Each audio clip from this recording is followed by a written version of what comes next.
Estimados irmãos, saudações. Sejam bem-vindos a mais uma edição do nosso Master Coach em prol da ministração da palavra.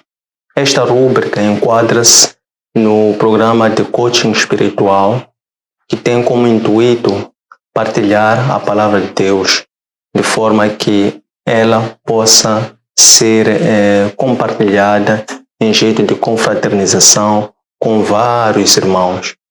A palavra testifica que se por um lado o Senhor fala em particular com os seus instrumentos, com os seus servos, depois esta mesma palavra deve ser levada à reflexão numa comunidade maior, isto é, num grupo, num ambiente em que estejam mais irmãos em congregação, para que se possa em conjunto refletir sobre a mesma palavra, de que forma é que essa mesma palavra possa se consubstanciar num ensino para transformar vidas, pois nós sabemos que as Escrituras Sagradas elas foram inspiradas pelo Senhor, isto é, foram escritas por homens inspirados por Deus para que ela se torne eficaz para ensinar, para educar, para exortar, para advertir, para que todos os homens se tornem perfeitos e assim propiciados para poderem transmitir esse mesmo Evangelho para outros irmãos.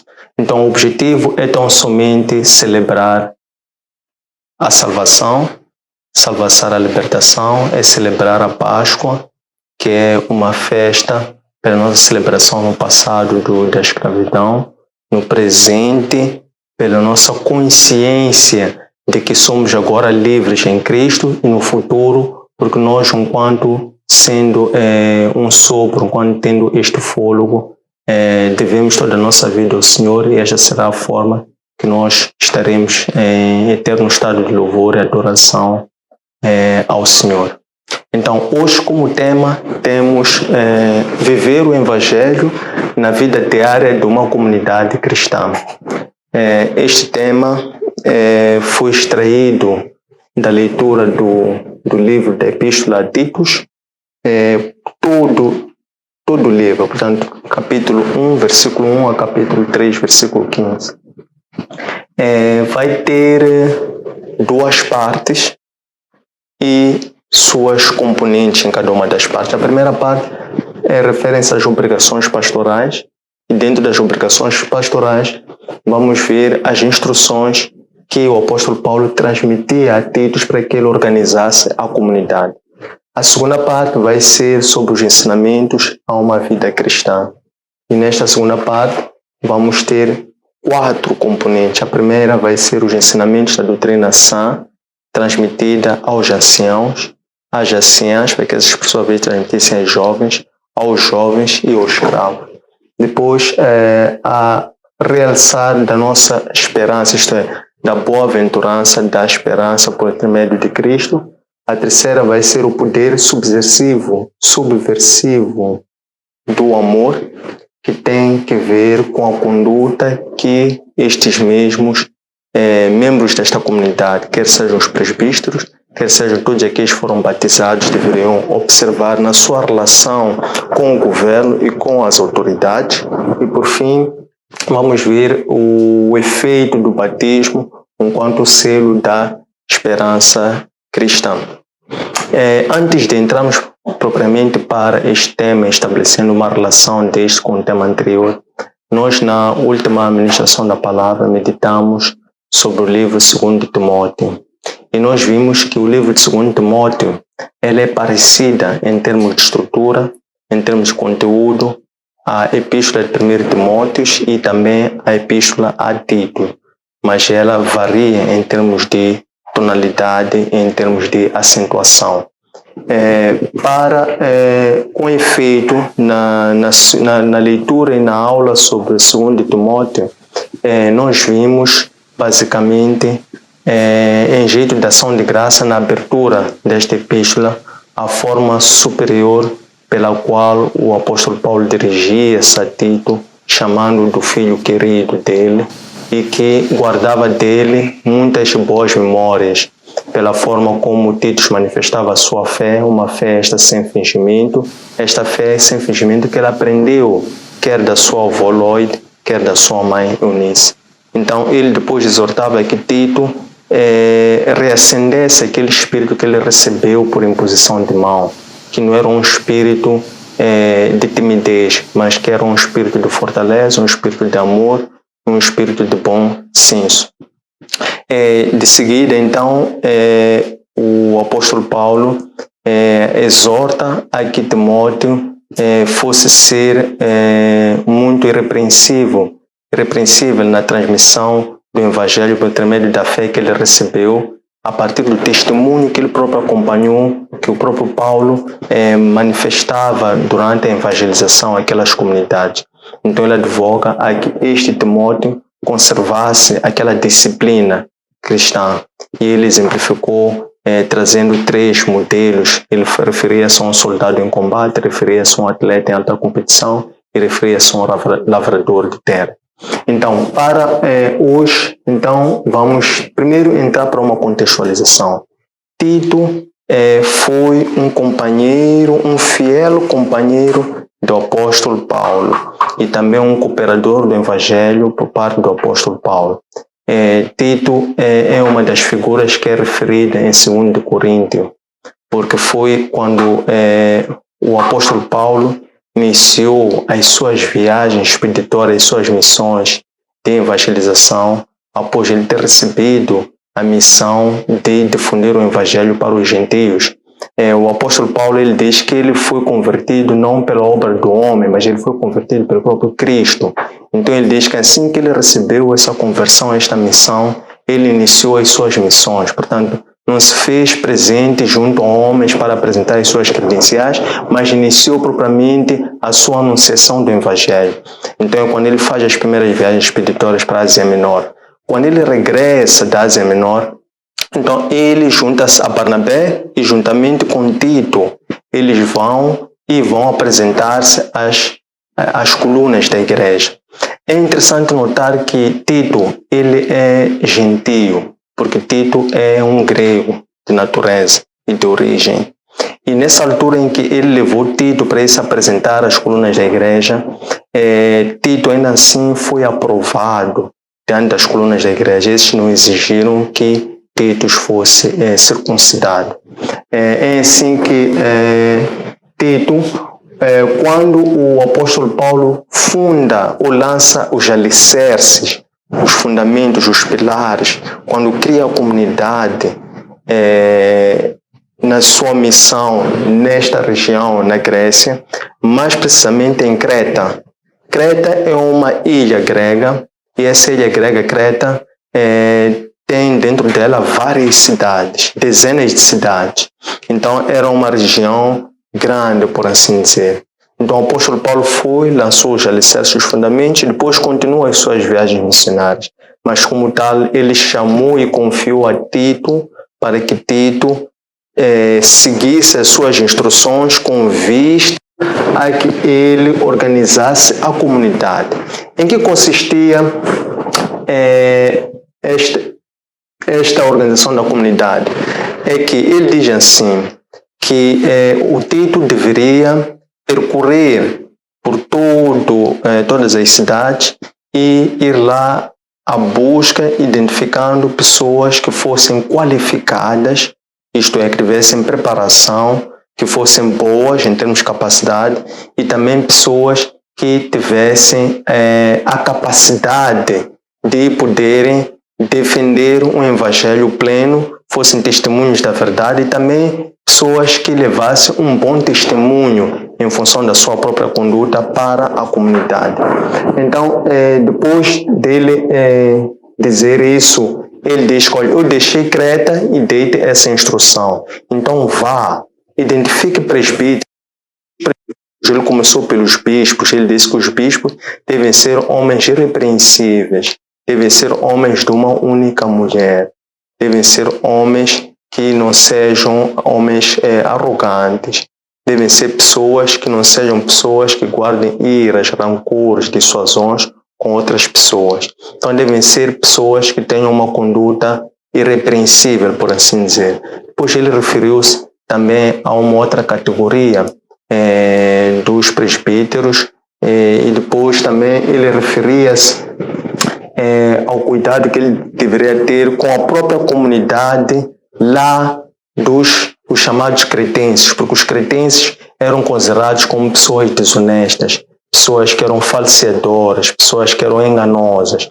Então ele diz, tenham cuidado com os cretenses, não haja como os cretenses, mas de contrário, seja muito feroz, seja muito direto.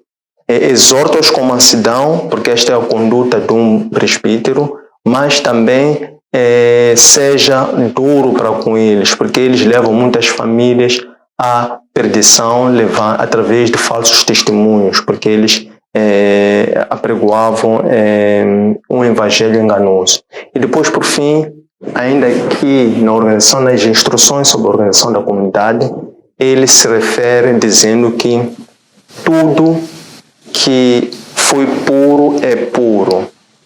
E ele evoca aqui a questão da moralidade da pureza, porque a moralidade da pureza reside no interior dessa mesma pureza, diferentemente das pessoas que têm a sua fé que não esteja purificada. Essas pessoas que não têm uma fé purificada são aquelas pessoas que têm uma conduta desviante por um lado e são os incrédulos. Então os incrédulos consideram que para eles nada é puro.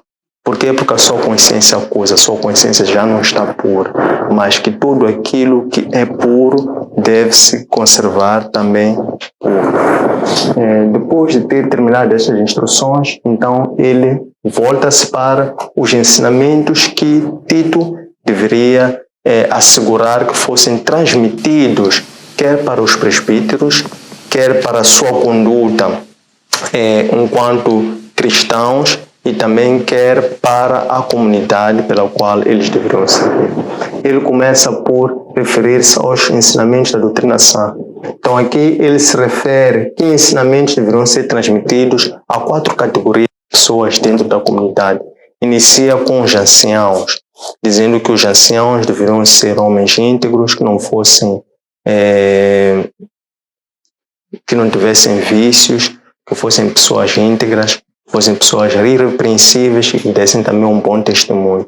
Depois ele se refere às anciãs, dizendo que estas anciãs deveriam ser as guardiãs da verdade, deveriam ser mulheres virtuosas que pudessem, através das suas virtudes, aconselhar as mulheres mais jovens para que elas devessem saber cuidar dos seus lares, cuidar dos seus esposos, cuidar dos seus filhos. Depois refere-se aos jovens, homens, dizendo que os homens jovens, os mais jovens, eles deveriam também ter uma conduta irrepreensível, andarem no caminho da verdade, para que eles não fossem acusados pela sua conduta de darem um mau exemplo, testemunho. Depois ele se dirige, por fim, para os escravos, ele dizendo que os escravos deveriam se submeter e também deveriam agradar aos seus senhores, por assim dizer.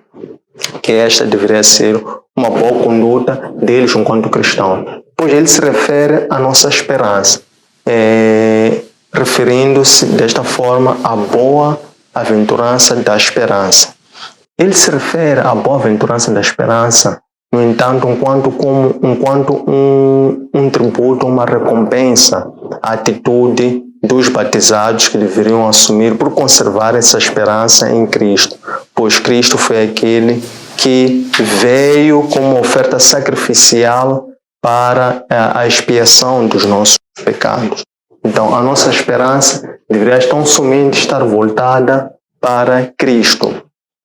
E depois é quando ele se refere ao poder subversivo do amor. E como tal, ele dirige-se a toda a comunidade, ao próprio Tito, porque esta carta era dirigida ao Tito. Ele, enquanto depositário dessas instruções, para depois ele poder transmitir, quer aos presbíteros, para que eles, por sua vez, pudessem desenvolver esta conduta baseada na sã doutrina e depois, enquanto testemunhos e guardiões de um bom testemunho. Porque a própria vida, quer a vida de um presbítero, quer a vida de um batizado, a sua conduta, isto é, a sua vida, deve em si ser um testemunho do Evangelho. Então, era mesmo a necessidade de o Tito transmitir de uma forma fiel essa doutrina aos presbíteros, para que estes, por sua vez, pudessem praticar e também pudessem transmitir essa doutrina para a comunidade, quer sejam os anciãos, quer sejam as anciãs, quer sejam os jovens, os escravos, por aí em diante, para que todos aqueles pudessem igualmente enveredar por um bom testemunho de Cristo. Então, aqui no Poder Subversivo do Amor, ele faz 2 reparos. Primeiro, ele diz que é necessário conservar ou dirigir-se de uma forma cordial, quer para os governos, quer para aqueles que têm autoridade. Então, ele diz que para o governo é necessário ter uma postura de amor que se baseia na obediência ao governo. E no que concerne às autoridades, é questão de poder ser acessível, de poder aceitar e submeter-se àquilo que são as regras ditadas por essas mesmas autoridades que detêm o poder. Então, ele diz que esta deve ser a conduta dual como uma subversão do amor, porque é o amor que exerce esse poder que faz com que o cristão seja maleável, seja flexível, seja alguém que tenha um caráter que seja complacente com isto, porque nós também, ele dirigindo-se a isso, completando, dizer que nós temos que ser diligentes por um lado e temos também ser empáticos, e mais do que empáticos, também tínhamos que ter compaixão para com todo tipo de pessoa que viesse ao nosso encontro, tendo em conta que nós também no passado já fomos falhos, já fomos pecadores, já fomos homens da ira, já fomos homens voltados à confusão, a disputas. Então nós deveríamos ter uma conduta diferente e repreensível para com todas as pessoas, porque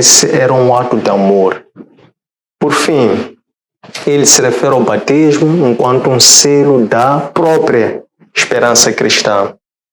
E aqui ele se refere que a esperança cristã reside no batismo, porque a partir do batismo os homens são convertidos e por essa conversão eles passam a viver em espírito, e vivendo em espírito eles buscam 2 coisas: buscam andar no caminho da justiça, buscam andar no caminho da santidade. Neste percurso de andar no caminho do Senhor, eles podem e se tornam-se exponenciadores destas virtudes para várias outras almas pelas quais eles vão converter, vão poder confraternizar, vão poder, acima de tudo, evangelizar. Então, ele se refere que nós, os nascidos por intermédio do batismo, nós já somos agora filhos da promessa. É assim que Cristo tornou-se o novo Abraão, tendo se tornado o novo Abraão. Todos aqueles nascidos por intermédio do batismo, desta conversão, passarão a ser homens libertos. E por essa libertação, eles haverão de adquirir o selo dessa mesma esperança. O que significa o selo dessa mesma esperança? É que eles haverão de ser os depositários dessa mesma esperança, deverão viver em consonância com a esperança, porque a esperança é um dos desígnios da fé. Mesmo na própria definição da fé, tem ali a esperança, reside ali a esperança, porque é o firme fundamento das coisas que não se veem.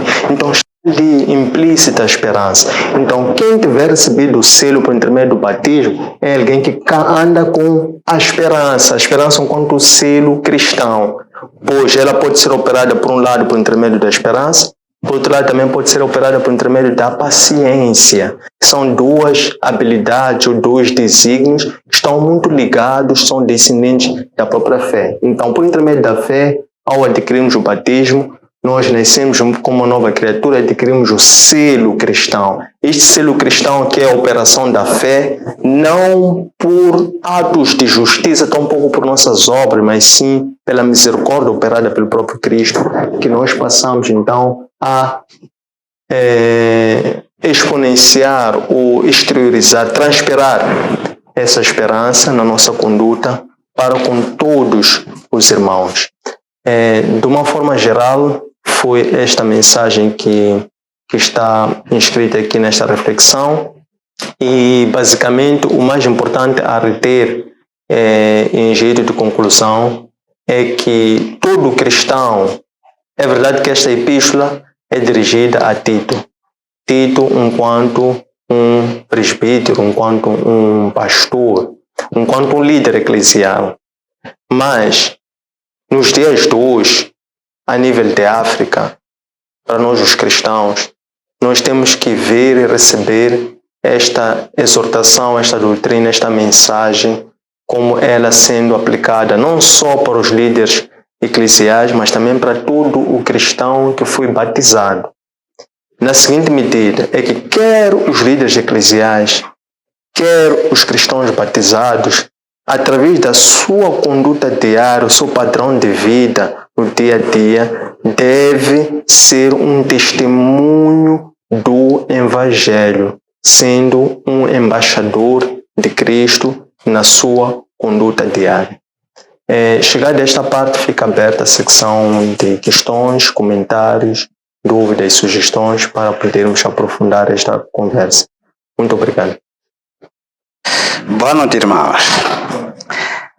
Hoje as minhas questões estão muito mais viradas sobre a escravos, porque sempre a Bíblia fala de escravos, não entendo como.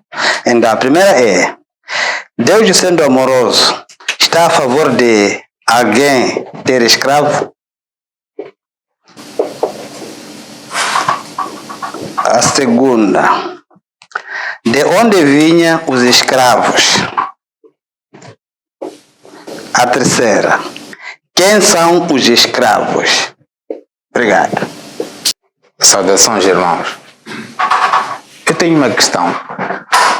Por que o batismo é muito importante na vida cristã? Estimados irmãos em Cristo, saudações. Sobre a aula de hoje, eu tenho comigo algumas questões, desculpa. Que a primeira delas é: o que é viver o Evangelho na vida diária de um cristão? O que é viver o Evangelho na vida diária do cristão? De que é composto uma comunidade cristã? Eu gostaria de saber, atualmente, com quem está o papel da transmissão dos ensinamentos cristãos.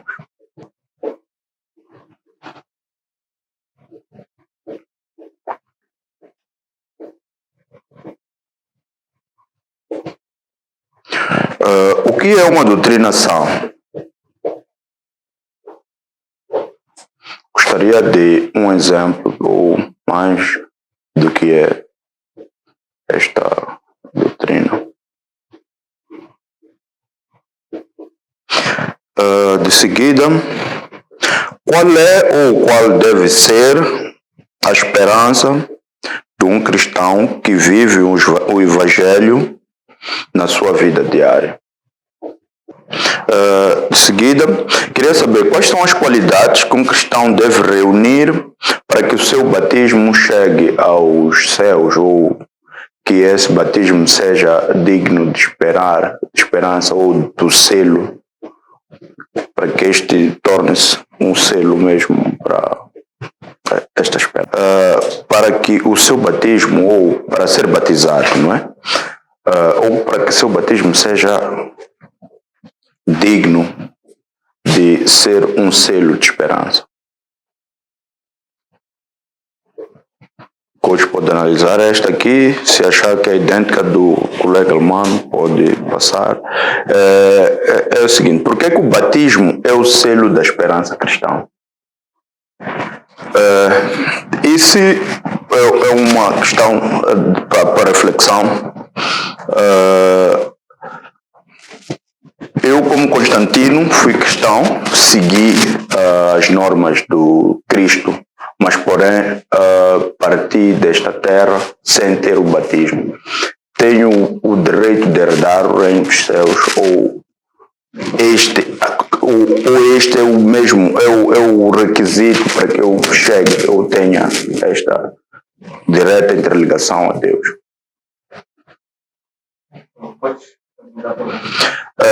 Se o batismo, eu sou, por exemplo, eu sou um cristão, vou à igreja, participo dos cultos, mas não tive o selo, não fui batizado. Como é que quer dizer, eu não tenho ou não devo ter essa esperança de um dia ver Cristo, ou ter essa esperança de Cristo poder, como é que posso dizer isto? Que Cristo, sim, eu passo por esta, não batizado, não Ser salvo. sim, para ser salvo, sim, mais ou menos isso. Se esta pessoa vai herdar a salvação, ou terá ou chegará ao paraíso, como poderemos questionar, ou este é o único de todos eles, o batismo, para poder chegar, ascender aos céus. Obrigado. Queridos irmãos, quero agradecer pelas questões que foram expressas para enriquecer esta nossa reflexão. As perguntas são elementos extremamente importantes para poder acender, né? Para poder criar uma chama, para poder, por assim dizer, ajustarmos uns aos outros, porque o objetivo destas reflexões visa a edificação mútua. Então, as questões que faz parte da arte de pensar. A arte de pensar tem 3 premissas. A arte de pensar. A primeira premissa é a arte de perguntar. Perguntar é uma arte. A segunda premissa é a arte de criticar. Criticar é uma arte e é desejável. E a terceira premissa é a arte de duvidar. Então, no exercício, na arte de pensar, temos que, por essa razão é que temos estes espaços. Então, por esse motivo é que quero fundamentar o meu agradecimento pelas questões que foram colocadas. Então, vou passar então a respondê-las em ordem de chegada. A primeira é: Deus, sendo amoroso, estará a favor de alguém ser escravo? Eu penso que o caráter de amor do Senhor reside na forma como Ele criou o ser humano enquanto sua imagem e semelhança, dando a cada um, desde a sua criação, as mesmas faculdades, uma de outra pessoa. As imperfeições que dali resultaram, que tem que ver com a desobediência, foi um ato perpetrado pelo Satanás para que pusesse o homem contra Deus, e não o contrário. Tendo posto o homem contra Deus, resultou a queda, e a queda foi a separação do homem de Deus. Mas pelo seu ato de amor, que permaneceu desde que Ele criou o homem, naquele mesmo momento Ele ativou um plano de recuperação ou resgate do homem, da humanidade que se encontrava afastada do próprio Deus, do próprio Criador.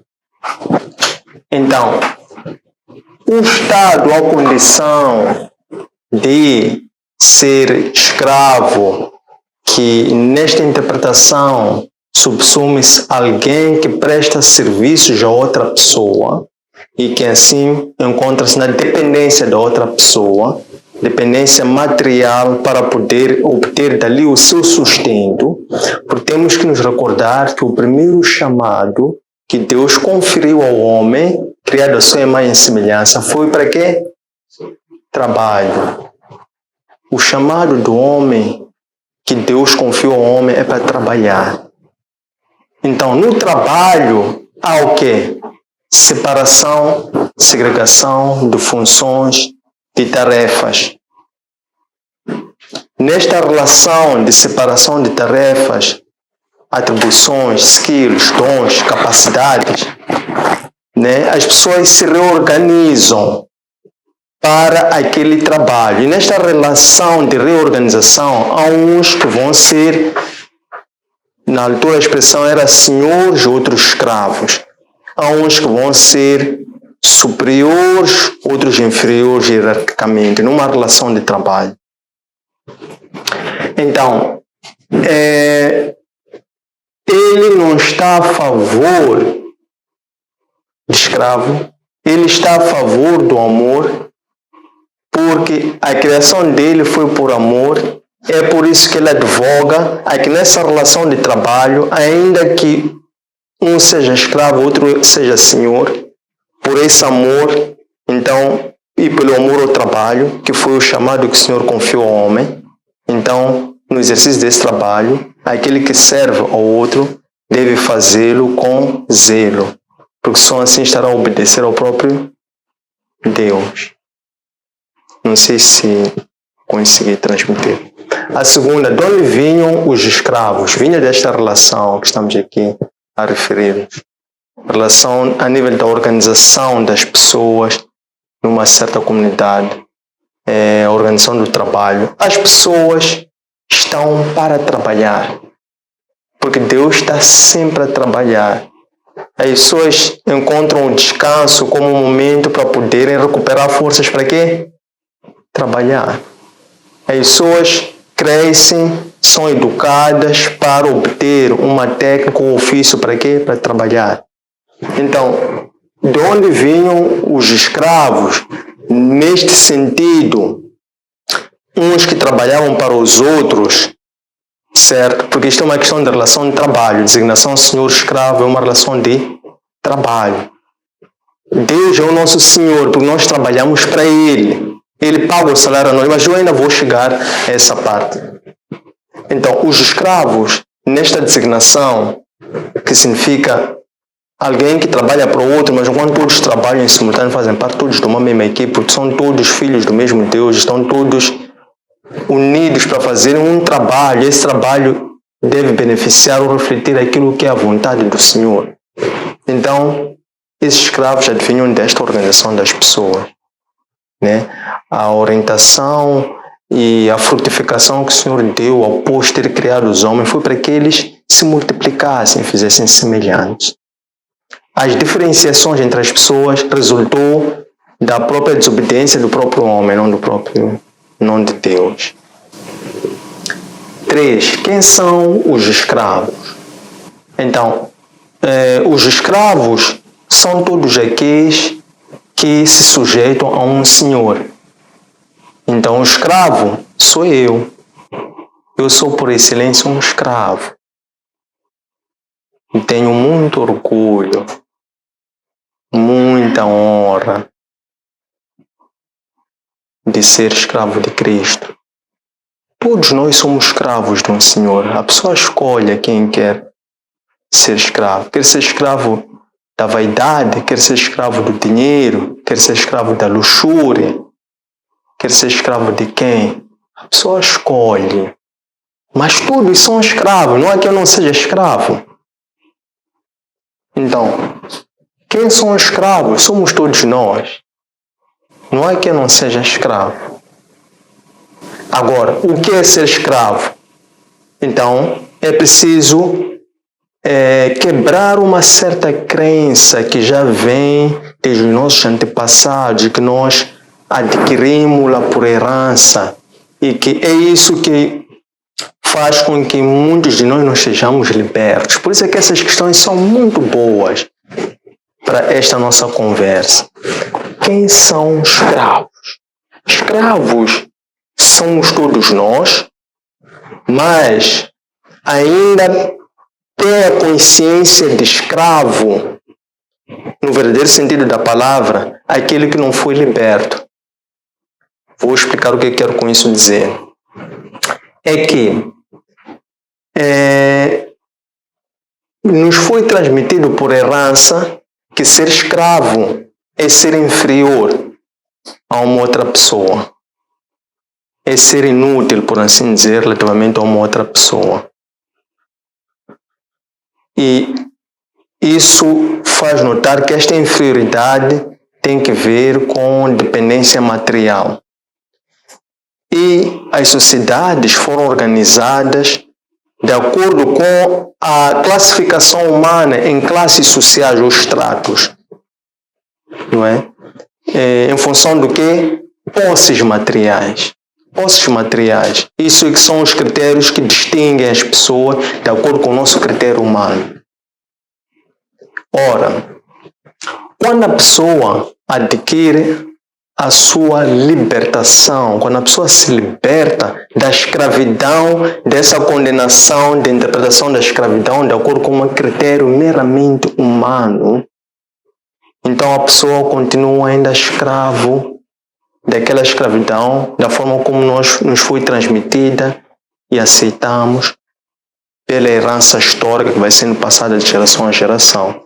Nós hoje temos uma perfeita oportunidade, a partir de nós e para as gerações vindouras, de primeiro nos libertarmos, mentalmente falando, porque a escravidão começa na mente, de nós nos libertarmos a nossa mente, que se encontra escravizada. Se nós nos libertarmos, também vamos poder facilmente libertar os nossos filhos por aí em diante. Libertar de quê? Primeiro da concepção da escravidão. É escravo, permanece escravo hoje. Isto é, escravidão naquele sentido anterior de opressão era um escravo que é alguém que fazia um trabalho independentemente da sua vontade, ainda que fosse um trabalho não digno. Mas nós estamos a dizer que escravo, no sentido original bíblico, é qualquer pessoa que serve ou presta serviço a uma outra pessoa. Entretanto, nós nos libertamos da escravidão hoje quando conhecemos a verdade. Quando nós conhecemos a verdade, nós nos libertamos daquela escravidão anterior, que é relativamente a um outro homem, a qualquer aprovação exterior, a vaidade, a beleza, né, a complexão física, a capacidade intelectual, a inteligência. Nós nos libertamos deste senhorio e passamos, por intermédio da verdade, a submeter-nos a um único Senhor, e passamos então a ser escravos desse único Senhor. Eventualmente, desta forma, as pessoas possam, não de uma forma romântica, aceitarem a verdade porque querem ser escravos de Cristo, por pensarem que ser escravo de Cristo lhes omiscui de serem escravos dos outros. Mas é preciso perceber quais são as implicações que daí advêm. É que quando nós nos tornamos escravos de Cristo, passamos a apreciar e a amar ser escravo de qualquer pessoa. Porque isso é bíblico, é a vontade do próprio Cristo.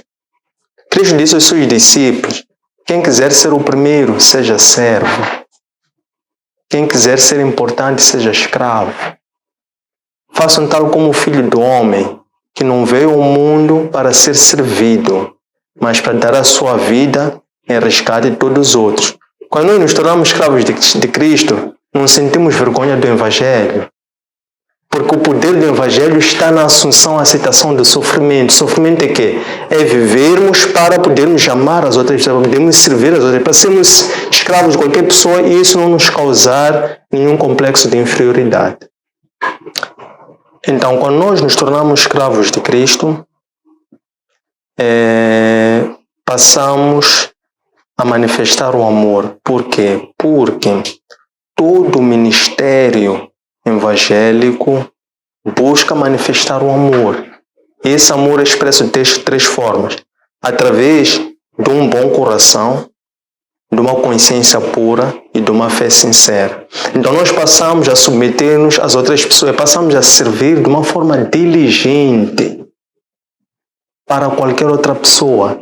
E isso é aí que está a nossa força, é aí que está a nossa recompensa, porque isso mostra o que é obediência. Ninguém vai ser agradável a Deus se não for obediente. Nenhum filho agrada a um pai se não for obediente. Então, nossa obediência a Deus manifesta-se da forma como nós também somos obedientes ou submissos a qualquer outra pessoa, sem nos sentirmos inferiores com isto, mas de contrário, percebendo que isto é um ato de servidão. Servidão a quem? Por último, estamos a servir a Deus. Estamos a servir a Deus. Se nós servirmos a Deus, vamos servir a qualquer outra pessoa sem contemplação. Se nós amamos a Deus, vamos amar qualquer pessoa como sem contemplação. Não é possível amar a Deus e não conseguir amar uma outra pessoa. Não é possível dizer que eu sirvo a Deus e sentir vergonha ou receio, ou sentir-se mal ou complexado em servir uma outra pessoa. Não é possível.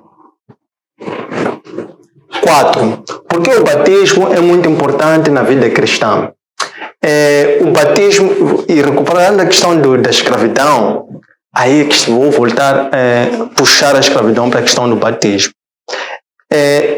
Antes de nós sermos batizados, antes de nós aceitarmos a Cristo, nós andamos pelos nossos próprios pés. Por quê? Porque nós somos fruto do pecado.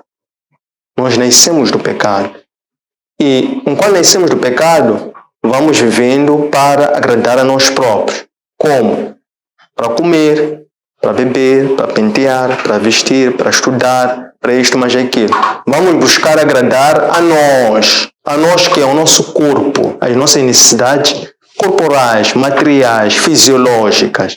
Vivemos para isso. Quando adquirimos a consciência de que nós, mais do que um corpo, somos afinal um espírito, e que esse espírito precisa dos mesmos cuidados que o corpo. Então, desde então, nós renunciamos a essa velha criatura.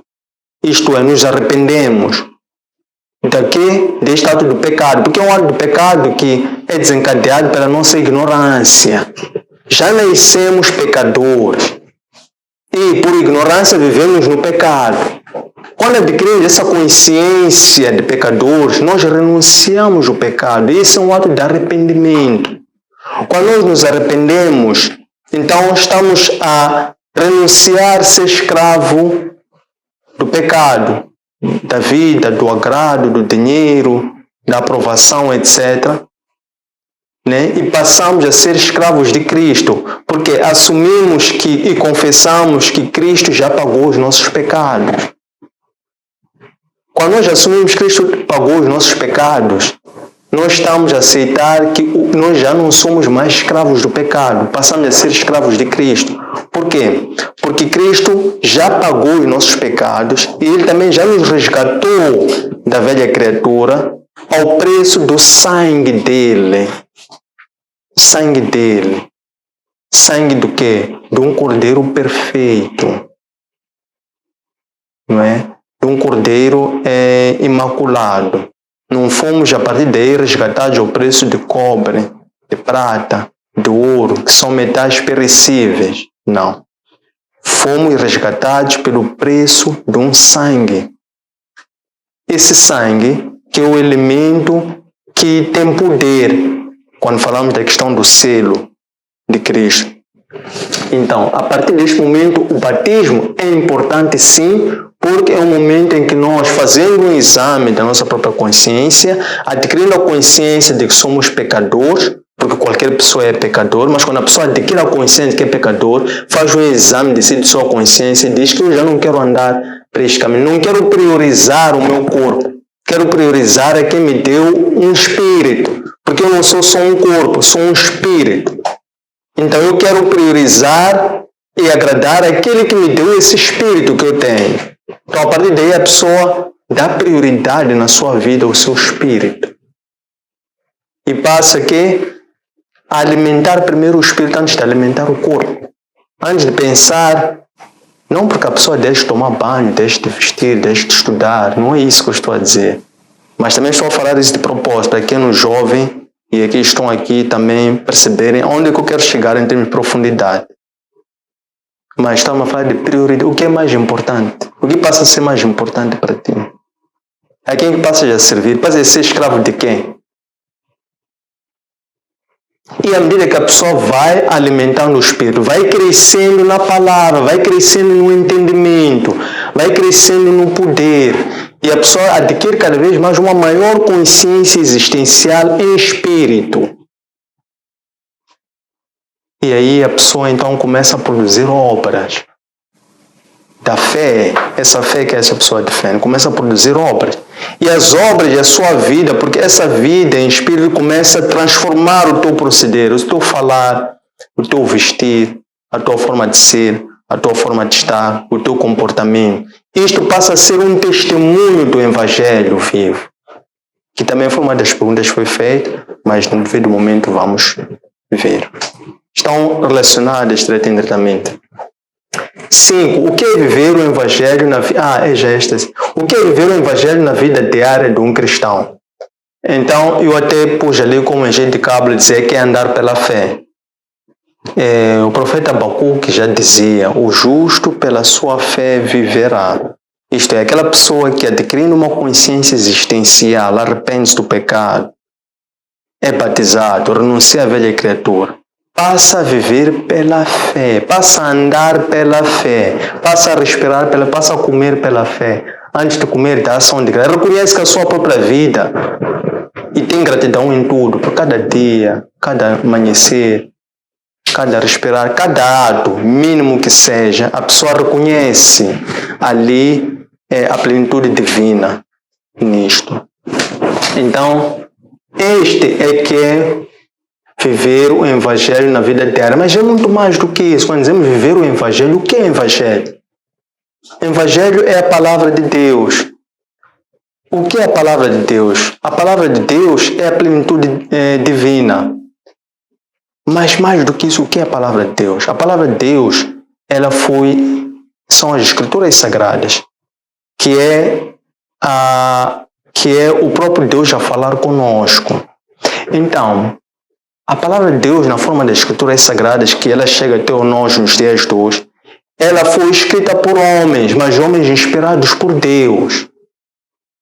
Então, essa palavra de Deus são as Escrituras Sagradas, que hoje é o Evangelho, é hoje aquilo que é a intimidade, ou a base da intimidade e da comunhão que nós vamos ter com o Senhor numa cadência diária, todos os dias da nossa vida, até ao último instante. É por isso que a palavra exorta a que nós possamos meditar nas Escrituras, dia e noite, sempre, para que nós possamos estar cheios da sua palavra no nosso coração.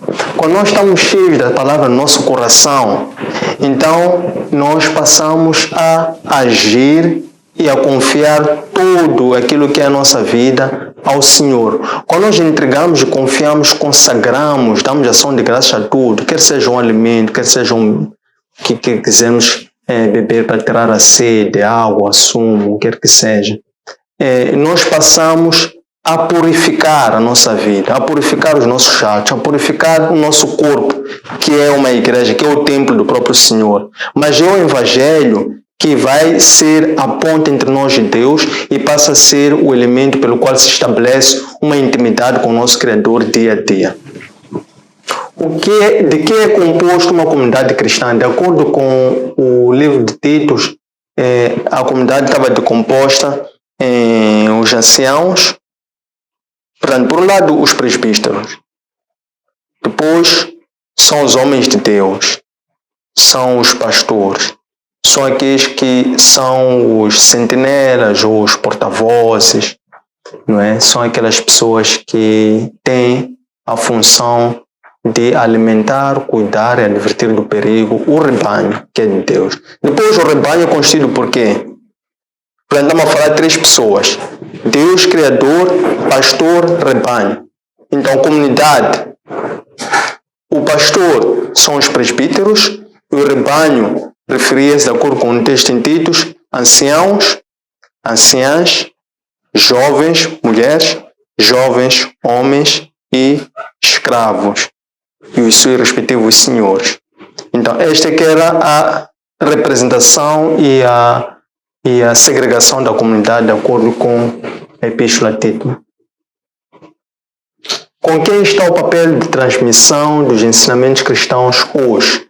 Então, hoje o papel confiado de difundir o Evangelho, difundir a Cristo enquanto ministério do plano de Deus, esta função é confiada a todo cristão. Todo cristão. Não só os presbíteros, também os batizados. Todo cristão deve, nos seus atos, na sua vida, ser uma testemunha fiel do próprio Deus. O que é uma doutrina sã? Um exemplo. Doutrina sã o que é? É a palavra que o que é? Que cura, que edifica, que liberta, que transforma, que faz crescer, faz prosperar. A doutrina sã é o Evangelho verdadeiro, porque o Evangelho verdadeiro ela está para ensinar, educar, exortar, admoestar, retificar. Então a palavra de Deus ela é eficaz para tudo isso e muito mais. Qual deve ser a esperança de um cristão que vive o Evangelho na sua vida diária? Então, a esperança de um cristão que vive o Evangelho, porque o Evangelho é a palavra de Deus, na sua vida diária, então a esperança dele é viver as promessas, todas as promessas que o Senhor, na sua primeira aliança com os homens, pós-aliança que fez que depois foi quebrada com Adão, foi a primeira aliança que o Senhor fez com Abraão, que hoje prevalece como o pai da fé. Então, a esperança que um cristão que vive no Evangelho tem é de ser herdeiro de todas as promessas que estão adstritas no pacto da eterna aliança que o Senhor celebrou com Abraão, o patriarca Abraão, que é o pai da fé, e que por juramento, o Senhor Deus jurou naquela aliança que fez com Abraão. Jurou conservar aquela aliança por 1000 gerações. Então, aquelas promessas até hoje prevalecem. As mesmas. Quais são as qualidades que um cristão deve unir para que o seu batismo seja digno de um selo de esperança? Então, as qualidades que um cristão deve unir para que o seu batismo seja digno de um selo de esperança é que ele deve ser um imitador de Cristo. Essa é a qualidade. O cristão, ele de per si, ninguém de per si tem qualidades. Nós todos somos reprovados diante de Deus. Todos somos falhos.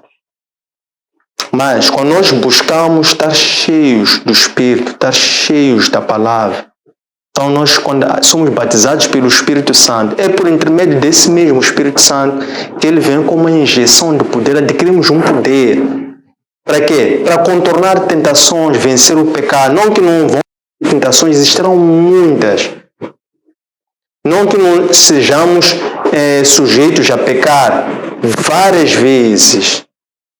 Mas o Espírito Santo funciona como uma injeção de poder que nos ajuda a contornar as tentações, a vencer o pecado e a andar pela fé. Então, as qualidades que um cristão deve unir é ser imitador de Cristo. Porque Cristo, ele igualmente, quando foi batizado pelo Espírito Santo, logo de seguida o Espírito Santo lhe puxou para o deserto para ele ser tentado.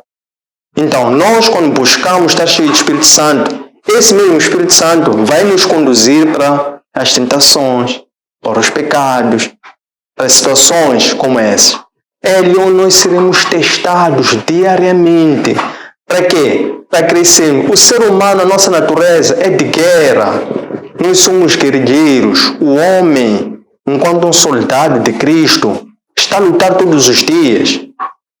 havia uma heresia que era apregoada pelos falsos pregadores, pelos mestres da lei, que até o próprio apóstolo Paulo advertiu, em que se dizia que quando a pessoa é batizada, então a partir daquele momento a pessoa é batizada, logo a pessoa é glorificada e já está. Era uma heresia. Existe um batismo, nasce em espírito e passa desde então a ter que viver em espírito. E a pessoa vive em espírito, é por isso que ainda vem a questão de combater o bom combate. Começa uma nova guerra, novos confrontos, novos desafios, porque o ser humano não foi feito para facilidade. A vida não é uma facilidade. Ninguém pode dizer que já batizou, já está pronto. Não existe isso. É aí onde começam os verdadeiros testes, as tentações, as guerras. Combater um bom combate, manter a disciplina de um atleta de alta competição. Os atletas de alta competição, medalhistas, recordistas, são pessoas que têm muita disciplina na fé. Muita disciplina. Então essa disciplina, quando tu praticas um dia após outro, vai crescendo, e tu começas a adquirir capacidades, aptidões, de facilmente saberes lidar. Vão crescendo os desafios, mas também vai crescendo a tua fé. Quando cresce a tua fé, também cresce a tua capacidade de lidar com estes desafios. E assim é a vida de um cristão, de um batizado, para que ele seja digno de ter o selo da esperança e conservar essa mesma esperança. A esperança que é quê? Que é a esperança de reencontro com Cristo. Para aquela esperança, quando é que nasce? Nasce no batismo, pelo Espírito Santo. Quando a pessoa nasce no batismo com o Espírito Santo, a pessoa recebe batizado pelo próprio Cristo. Então, desde então, nasce uma vontade, uma sede de tu quereres viver em Cristo, para poderes rever em Cristo morrendo em glória. Quando a pessoa morre em glória, há ali a ascensão do corpo e a glorificação. A glorificação. Uma coisa é arrebatamento. O apóstolo Paulo disse que foi arrebatado. Primeiro para o terceiro céu, depois foi arrebatado para o sétimo céu. E lá no sétimo céu, ele viu coisas que não são expressáveis em palavras, mas que ele ainda assim não se gloria dele próprio pelo fato de ter sido arrebatado. O que é arrebatamento? A pessoa ter novas visões, ter novos conhecimentos, ter experiências únicas, próprias, específicas, mas a pessoa ainda está em vida. Então, a esperança que o cristão que conheceu Cristo, foi batizado, conserva, é de poder andar em Cristo para poder morrer em glória e poder rever em Cristo, vivendo com Ele em contínuo e eterno estado de louvor e de adoração. Porque a vida do cristão, enquanto um testemunho de Cristo, é estar constantemente a louvar, a adorar, a glorificar, a honrar a Deus. Alguém não batizado em vida poderá ver a face, conhecer a Cristo. O único momento em que a pessoa pode batizar, pode renunciar, pode confessar em vida é nesta consciência existencial. Não é? Então a única garantia, a prova é que agora é o hoje. Né? O amanhã, ninguém sabe. O amanhã somente pertence a Deus. Qual é o poder do amor dentro de uma comunidade? As comunidades são criadas por amor e também as comunidades são sustentadas pelo amor. Então, a importância do amor dentro de uma comunidade é que o amor é que cria e o amor é que sustenta as comunidades. Uma coisa é criar, é um ato, criar a comunidade. Mas depois essa comunidade tem que ter uma vida. Portanto, quando se cria, está a nascer a comunidade. Depois essa comunidade o quê? Cresce, né? Desenvolve-se, não é? Pode morrer, extinguir ou não, mas a esperança é o quê? É fazê-la crescer e conservar, dar saúde, prosperidade. Então é o amor que vai alimentar essa comunidade para que ela cresça com sustentabilidade. Tendo chegado a este ponto, obrigado por terem nos acompanhado. Deixem ficar os vossos comentários, dúvidas e sugestões. E igualmente encontrem este arquivo nas nossas plataformas Facebook, Antônio Cine_Oficial, no nosso canal YouTube, Antônio Cine_LDA, e no nosso aplicativo Elo App. Um abraço de luz e até breve.